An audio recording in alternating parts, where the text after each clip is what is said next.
Welcome to అడుగు TV. Australia team India మధ్య మరో 4 రోజుల్లో బార్డర్ గవాస్కర్ ట్రోఫీ సిరీస్ ప్రారంభం కానుంది. ఈ విషయం మీ అందరికీ తెలిసిందే. ఈ సిరీస్ లో భాగంగా పేర్త్ వేదికగా మొదటి టెస్ట్ జరగనుంది. ఈ సిరీస్ భారత్ జట్టుకు ఎంత ఇంపార్టెంటో మనందరికీ తెలిసిందే. ఎందుకంటే టీమిండియా ఈ ట్రోఫీని చేజిక్కించుకోవడానికి చాలా రెడీగా ఉన్నారు. ఇప్పటికే భారత జట్టు ఆస్ట్రేలియాకు చేరుకొని ప్రాక్టీస్ కూడా ప్రారంభించింది. ఈసారి భారత జట్టుకు కెప్టెన్ రోహిత్ శర్మ అందుబాటులో ఉండడం లేదు. ఆయన భార్య డెలివరీ కావడంతో రోహిత్ శర్మ ప్రస్తుతం భారత్లోనే ఉన్నారు.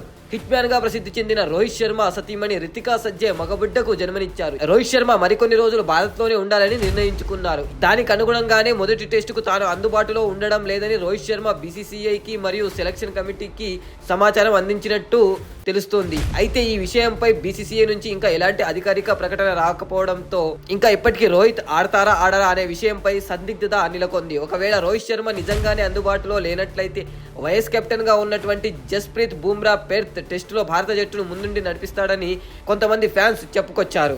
ఇంతకు ముందు కూడా బుమ్రా ఒకసారి భారత టెస్టు జట్టుకు కెప్టెన్ గా వ్యవహరించారని 2022లో ఎడ్బాస్టన్ వేదికగా ఇంగ్లాండ్ తో జరిగిన మ్యాచ్ కు ముందు హిట్ మ్యాన్ కోవిడ్ బారిన పడినప్పుడు పూర్తి ఫిట్నెస్ లేకపోవడం వల్ల బుమ్రా కెప్టెన్ గా వ్యవహరించాడని, ఈ సందర్భంలో బుమ్రా తన నాయకత్వాన్ని చాటుకున్నారని మరియు జట్టుకు మంచి ప్రదర్శన అందించారని కొంతమంది క్రికెట్ అనలిస్టులు చెప్పుకొచ్చారు. అయితే ఇక అడిడైట్లో జరిగే రెండో టెస్టుకు ముందు రోహిత్ జట్టులో చేరనున్నట్టు సమాచారం. మొదటి టెస్టుకు ముందే హిట్ మ్యాన్ ఆస్ట్రేలియాకు చేరుకుంటాడని అనుకున్నాం, కానీ అతను తనకు మరికొంత సమయం కావాలని, అందుకే ఇప్పుడు ఆస్ట్రేలియాకు వెళ్ళలేనని బీసీసీఐకి చెప్పారు.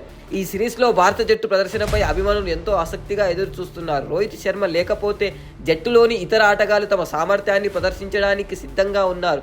బుమ్రా వంటి అనుభవజ్ఞులైన ఆటగాళ్లు యువ ఆటగాళ్లతో కలిసి జట్టును ముందుకు నడిపించడానికి కూడా కృషి చేస్తారు. ఈ సిరీస్లో భారత జట్టు విజయాన్ని సాధించాలంటే వారు తమ ప్రదర్శనను మెరుగుపరుచుకోవాలి. ఆస్ట్రేలియా జట్టు కూడా చాలా బలమైనది కాబట్టి ఈ సిరీస్లో పోటీ